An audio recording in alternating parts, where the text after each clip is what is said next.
यदि आपका नाम 2025 की वोटर लिस्ट में नहीं था और आप 18 वर्ष से अधिक आयु के हो चुके हैं या फिर 1 जनवरी 2026 को 18 वर्ष के हो जाएंगे, तो आपको नई मतदाता सूची में अपना नाम कैसे ऐड कराना है, जिसके लिए आप कहाँ आवेदन करेंगे, कौन सा फॉर्म भरेंगे और कौन कौन से डॉक्यूमेंट्स उसमें लगेंगे और फॉर्म भर के कहाँ जमा होगा, इसकी पूरी प्रक्रिया की पूरी डिटेल स्टेप बाय स्टेप बहुत ही सिंपल वे में आज समझाऊंगा, जिससे समझकर आप फॉर्म भरें और नई मतदाता सूची आएगी उसमें अपना नाम ऐड करवा सकते हैं।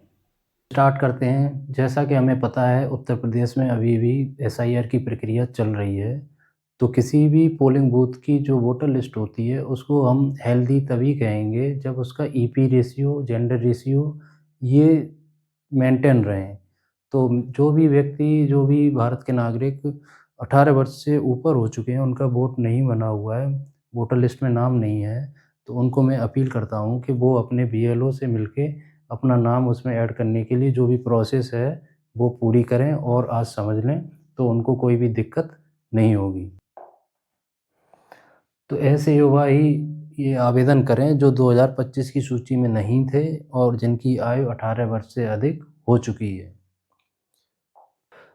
तो ये कुछ फॉर्म्स हैं जिनके बारे में जानकारी होना बहुत ज़रूरी है कि ये कब भरे जाते हैं, किस कंडीशन में भरे जाते हैं। जैसे कि फॉर्म 6 हो गया, फॉर्म 7, फॉर्म 8। जैसा कि हम लोगों को अवज्ञात हो चुका है कि वोटर लिस्ट में नया नाम जुड़वाने के लिए फॉर्म 6 को फिल किया जाता है। इसी प्रकार अगर कोई भारत का नागरिक विदेश में रहता है, उसका वोट नहीं बना हुआ है, वोटर लिस्ट में नाम नहीं है, तो उसको फॉर्म 6A भरने दिया जाता है, जिससे कि फॉर्म 6A भरकर वह अपना नाम वोटर लिस्ट में शामिल करा सकता है। इसी प्रकार से फॉर्म 6B होता है एक, ये वो लोग भर सकते हैं जिनका नाम पहले से ही वोटर लिस्ट में शामिल है।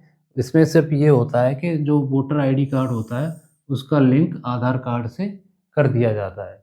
आधार कार्ड नंबर और वोटर आईडी कार्ड नंबर को आपस में लिंक कर दिया जाता है अगर आप फॉर्म 6 भी भर देंगे। ये नए वोटर्स के लिए नहीं होता है, ये पुराने वोटर्स जो होते हैं वही भर सकते हैं।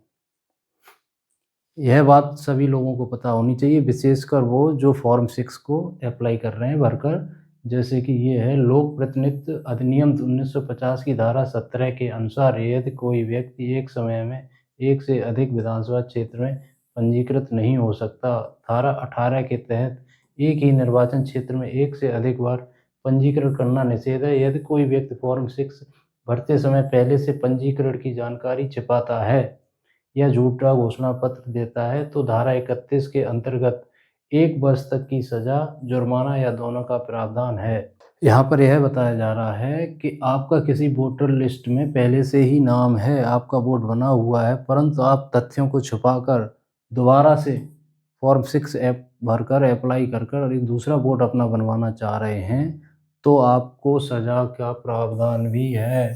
तथ्यों को बिल्कुल ना छिपाएँ। अगर आपका पहले से ही किसी सूची में नाम है तो दोबारा से फॉर्म 6 बिल्कुल भी ना भरें। ये गलती बिल्कुल मत करना। फॉर्म 7, अब हम देखते हैं कि फॉर्म 7 कब भरा जाता है, इसका क्या उद्देश्य होता है। दिवंगत व्यक्तियों का नाम हटवाने के लिए, यानी वोटर लिस्ट में ऐसे व्यक्तियों के नाम जिनकी डेथ हो चुकी है वो भी दर्ज हैं, तो उनका नाम हटाने के लिए फॉर्म 7 को भरा जाता है। यानी कि फर्स्ट रीज़न क्या हो गया, मृत्यु हो गई हो तो फॉर्म 7 ही भरा जाएगा उसका नाम हटाने के लिए। या सेकंड, स्थायी रूप से कहीं और शिफ्ट हो गया हो। अगर वोटर इस परमानेंटली शिफ्टेड हो चुका है दूसरी जगह, तो जो पहले जहाँ पे वोट था उसका, वहाँ पे फॉर्म 7 भरकर वोट काटा जाएगा उसका। एक से अधिक जगह नाम दर्ज हो, यानी डुप्लीकेट एंट्री हो।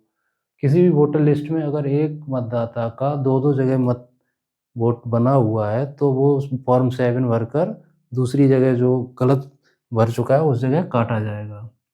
और चौथा रीज़न है कि वह पात्र नहीं है।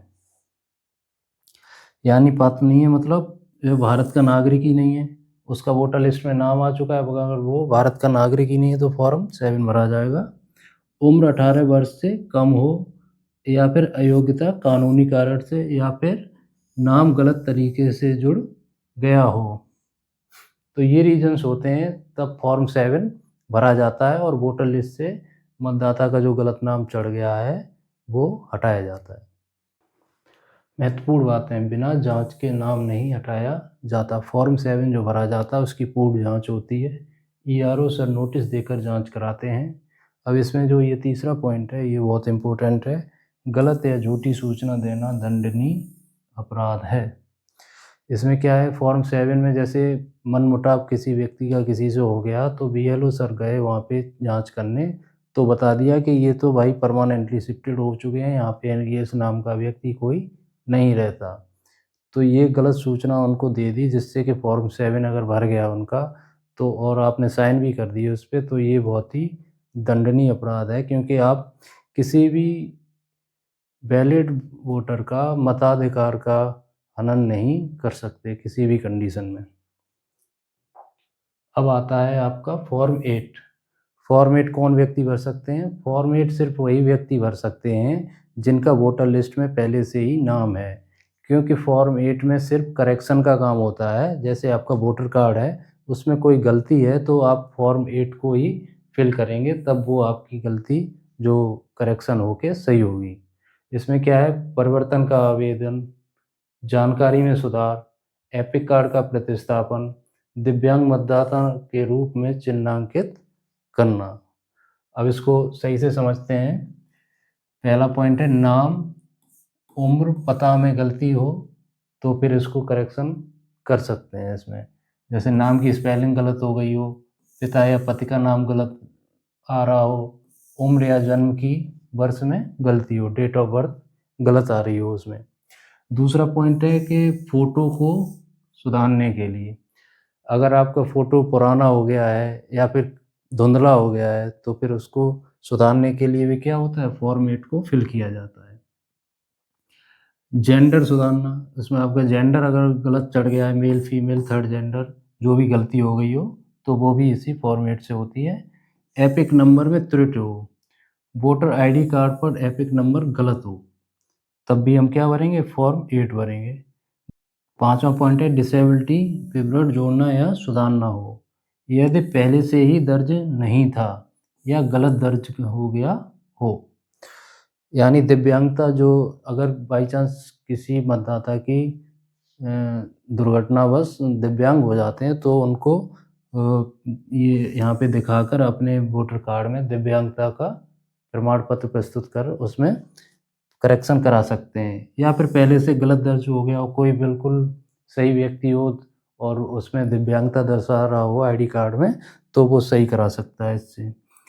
किसी अन्य प्रकार का व्यक्तिगत जानकारी में त्रुटि, वो तो हम क्या करेक्शन करने के लिए कौन सा फॉर्म भरेंगे, हम फॉर्म 8 को फिल करेंगे तो हमारा जो भी गलती होगी त्रुटि होगी वो करेक्शन हो जाएगी। अब इसमें एक पॉइंट है एपिक कार्ड का प्रतिस्थापन। ये क्या है, जैसे कि आपका वोटर आईडी कार्ड होता है, अगर वो घिस गया है, ख़राब हो गया है या फिर खो गया है, 2 कंडीशन हैं जिसमें आपका ये प्रतिस्थापन एपिक कार्ड का हो सकता है।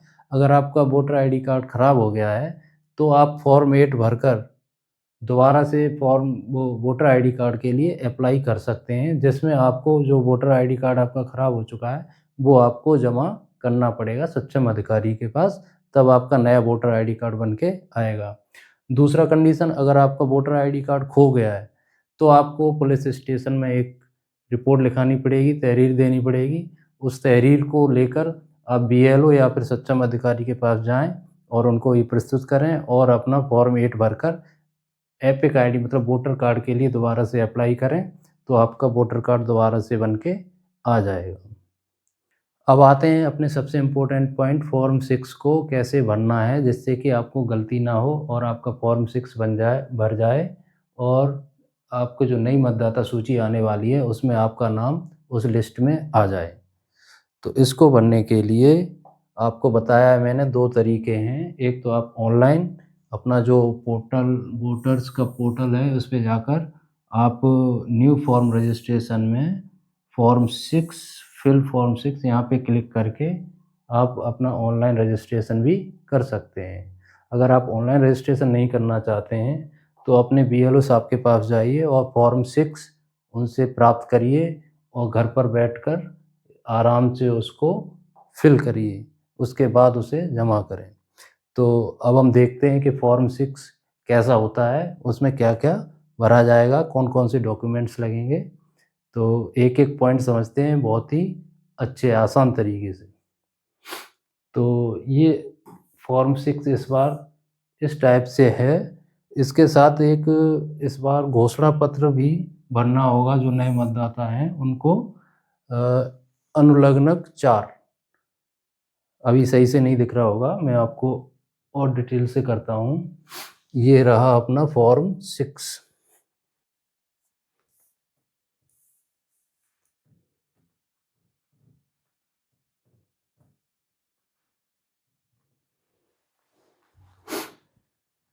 सबसे ऊपर देखेंगे यहाँ पे लिखा हुआ है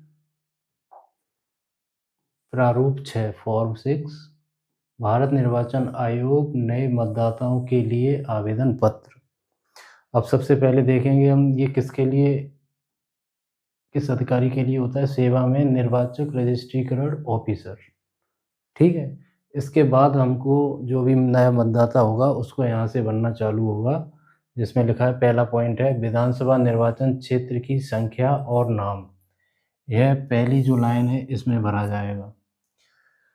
आप जिस भी विधानसभा क्षेत्र में आप अपना एनरोल मतलब मतदाता सूची में नाम लाना चाह रहे हैं, वहाँ से फॉर्म डाल रहे हैं, भर रहे हैं, तो उस विधानसभा क्षेत्र की जो संख्या होगी वो आप यहाँ पे भरेंगे और उसका नाम पहली लाइन में भरेंगे। जैसे कि यहाँ पे मैनपुरी ज़िला में जो सदर विधानसभा है उसकी संख्या है 107 और यहाँ पे हम नाम भरेंगे विधानसभा का मैनपुरी, ठीक है।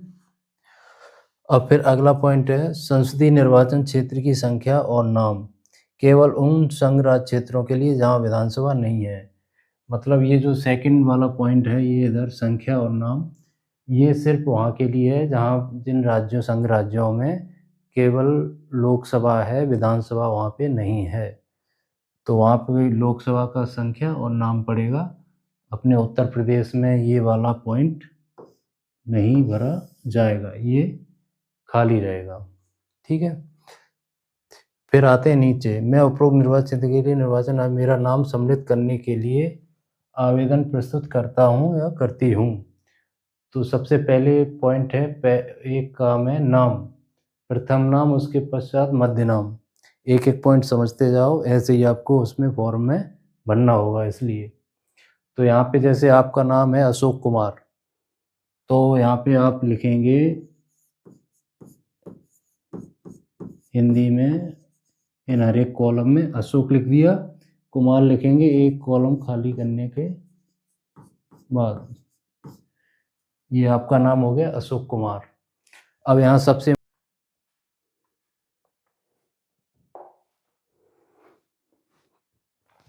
तो फिर यहाँ पे एक इम्पोर्टेंट चीज़ है जो वन काम है, जो नाम अंग्रेजी में बड़े अक्षरों में, आपने जो हिंदी में नाम लिखा था उसको ही बड़े अक्षरों में इंग्लिश में लिखना होगा। जैसे अशोक कुमार लिखा था ASHOK कुमार KUMAR, और उपनाम जो लिखा था हिंदी में वो आपको यहाँ पे इंग्लिश में लिखना होगा, ठीक है। क्या है कि अगर आप इंग्लिश में नहीं लिखेंगे तो जो कंप्यूटर हिंदी को कन्वर्ट करेगा इंग्लिश में जैसे भी, तो वो इंग्लिश में जब आईडी कार्ड आएगा, वोटर आईडी कार्ड, तो आपका उसमें डिफरेंस हो सकता है। यहाँ पे सीधा-सीधा लिखा हुआ है। यदि नाम अंग्रेजी में नहीं भरा जाता है तो उसका सॉफ्टवेयर द्वारा लिप्यंतरकरण किया जाएगा। फिर इसके बाद दूसरा पॉइंट है 2 का, जिसमें क्या है नातेदार में से किसी एक का नाम और उपनाम। अब आपको रिलेशन दिखाना होगा, जो भी है पिता का डाल लें तो पिता का, माता, पति, पत्नी या अनाथ की दशा में विधिक संरक्षक हो या तृतीय लिंग की दशा में जो उनके गुरु होते हैं उनको दिखाना पड़ेगा। तो जो भी आप दिखा रहे हैं रिलेशन में, पिता तो यहाँ टिक कर दें, माता है तो यहाँ पे ऐसे करके टिक कर दें और यहाँ पे नातेदार का नाम लिखा जाएगा राजेश।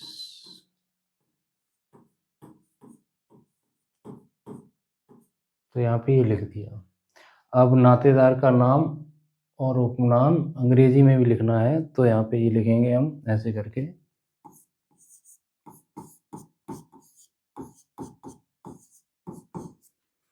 ये हो गया। यहाँ तक आपको भरने में कोई ज़्यादा दिक्कत नहीं आएगी।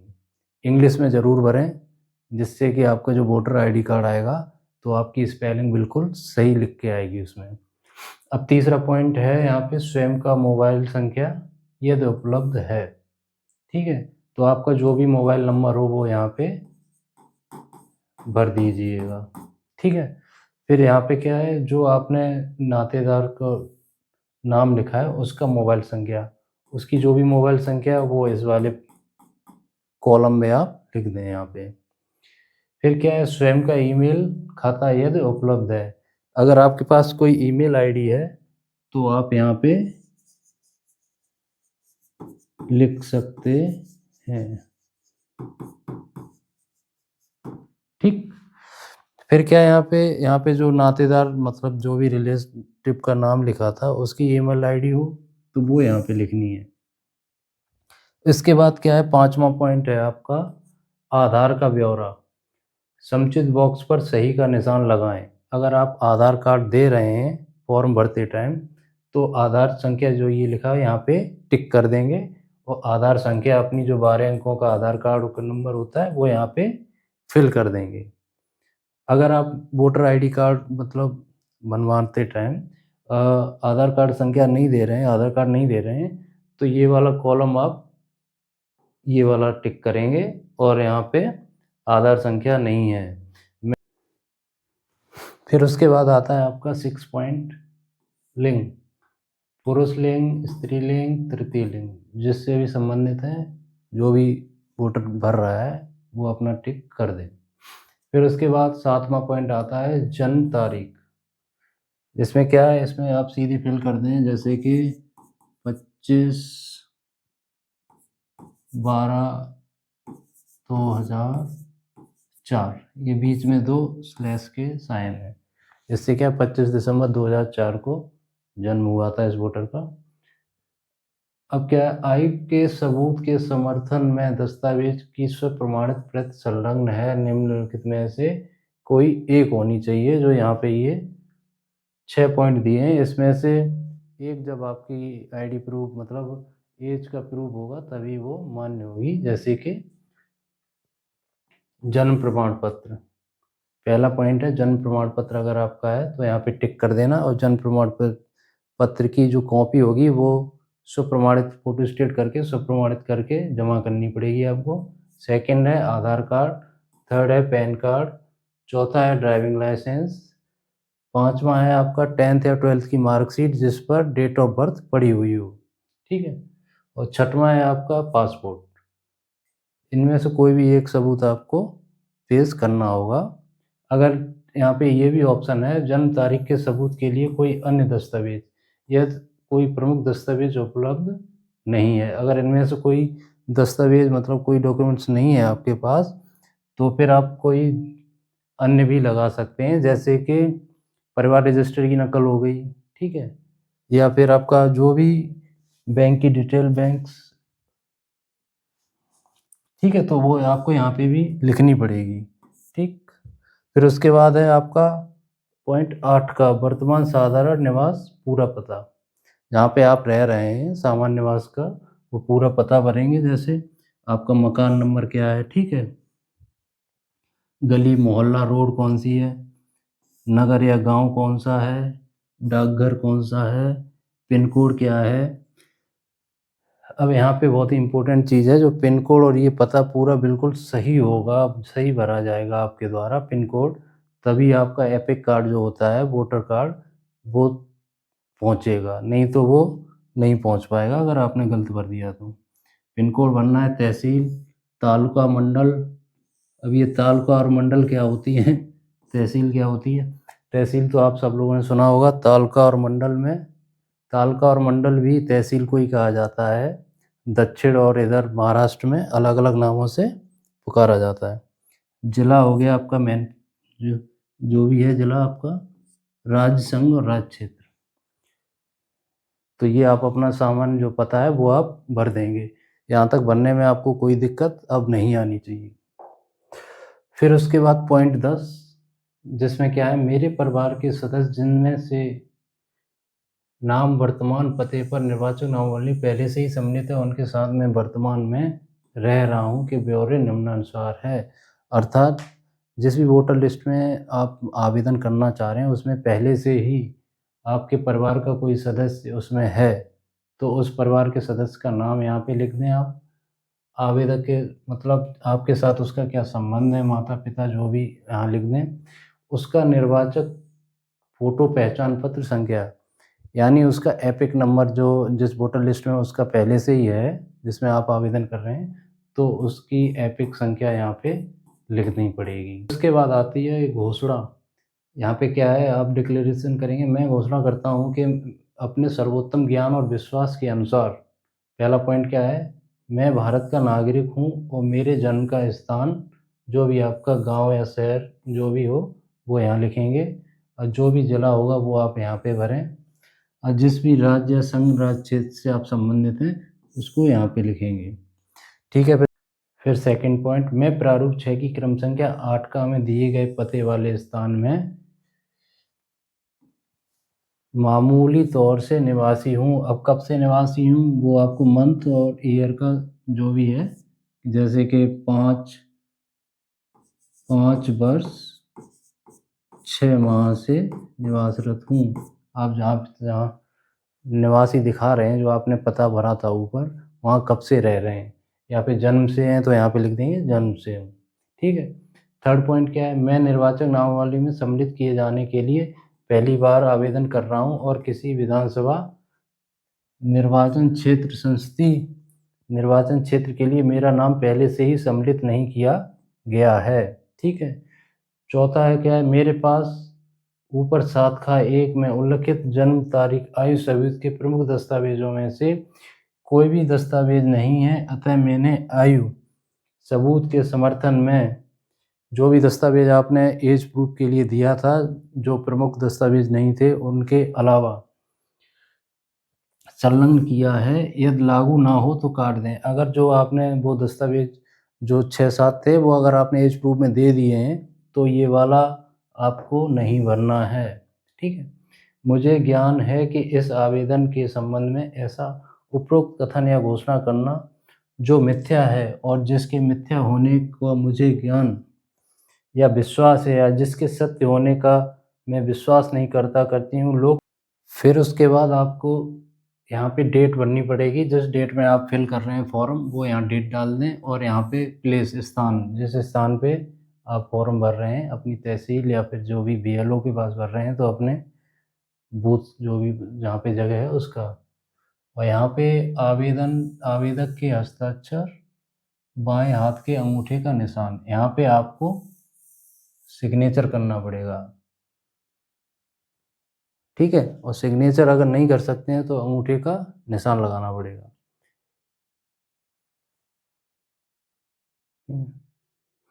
क्या टिप्पणी की है फॉर्म में, देखो, विवाहित स्त्री आवेदक की दिशा में अधिमानतः पति का नाम उल्लिखित किया जाए। जैसे कोई विवाहित स्त्री है, वो अगर वोट बनवा रही हैं, तो उनके पीछे पति का नाम उल्लिखित किया जाए।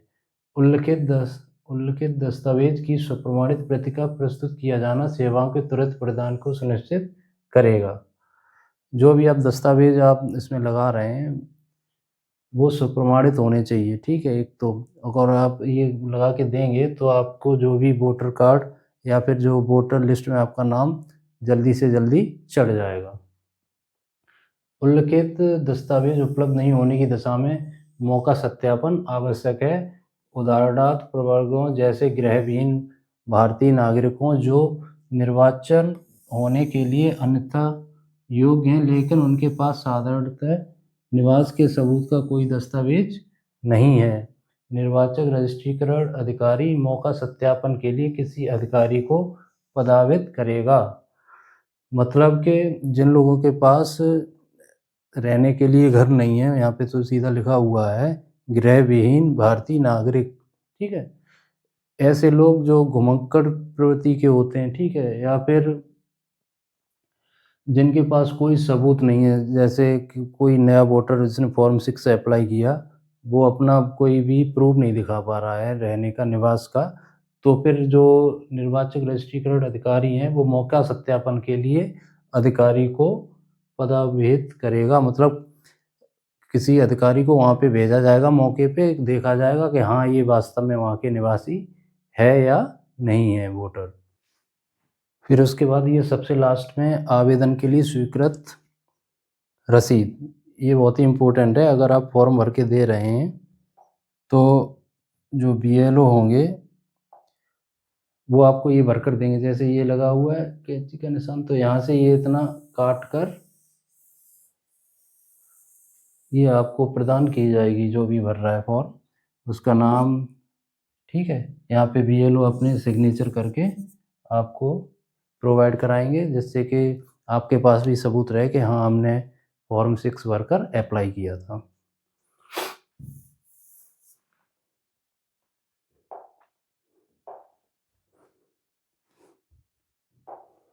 अब देखिए, अब ये है आपका घोषणा पत्र,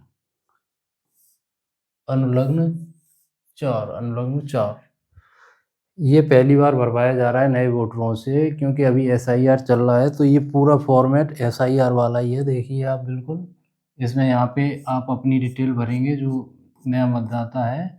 अगर ये 2003 की सूची में थे, जो भी मतदाता है, तो वो यहाँ पे डिटेल भरेंगे। अगर इनका नाम 2003 की सूची में नहीं था, तो फिर इनके जो भी परिवार के सदस्य हैं, माता-पिता, दादा-दादी, वो उनकी डिटेल यहाँ पे इस साइड में भरी जाएगी। ये तो आप अच्छी तरह से जान गए होंगे, क्योंकि गणना प्रपत्र अभी भरे गए हैं।